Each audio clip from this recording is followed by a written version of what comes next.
हुए महात्मा व्यास पुत्र श्री सुखदेव जी महाराज राजा परीक्षित को भगवान की अमृतमयी कथाएं श्रवण करा रहे हैं।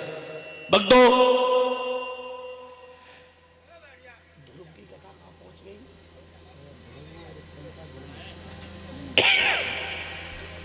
महाराज उत्तानपाद के आंगन में दो बेटों का जन्म हुआ है, उत्तम और ध्रुव। ध्रुव जो है मां सुनीति का बेटा है। सुनीति के उदर से ध्रुव का जन्म हुआ और सुरुचि के उदर से उत्तम का जन्म हुआ है। पर याद रखना, जिस दिन छोटी रानी ने गर्भ धारण किया और बड़ी रानी ने गर्भ धारण किया है,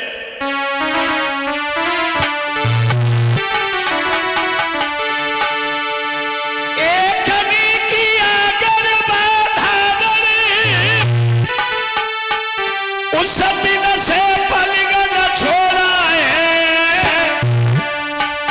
एक ने किया गर्भा धारण रखे तन कोई अन्न बटोरा है।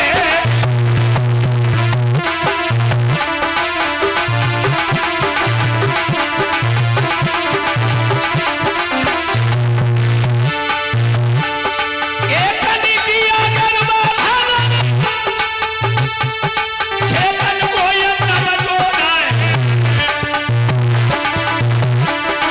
एक ने किया गर्भा धारण उस दिन से पलंग न छोड़ा है।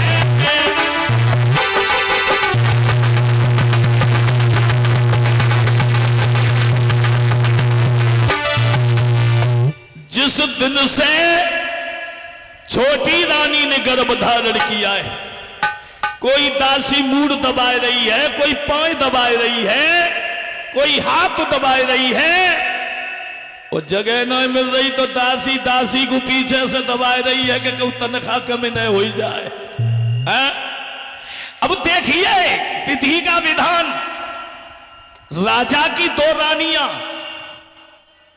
एक रानी महलों में रह रही है और एक खेतों पे काग उड़ा रही है। सब समय का चक्र है। छोटी रानी महलों में, बड़ी रानी खेतों पे काग उड़ा रही है। पर कभी कभी सोचा करता हूं कि हे परमात्मा, तेरी लीला बड़ी अनंत है। अरे काहे पे करत गुमान, कोई नहीं अमर रहो दुनिया में।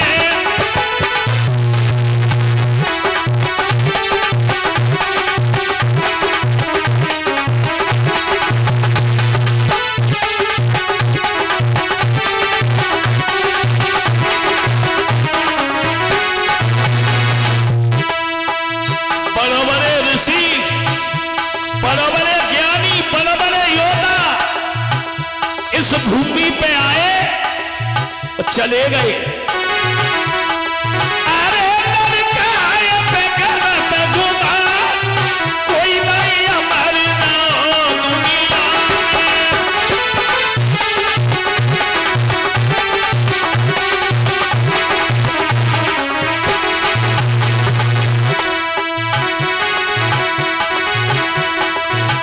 नहीं अमर रहो दुनिया में, नहीं अमर रहो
कहने का मतलब है बाबा सुखदेव जी समझा रहे हैं महाराज के आंगन में दो रानियां और दोनों के उधर से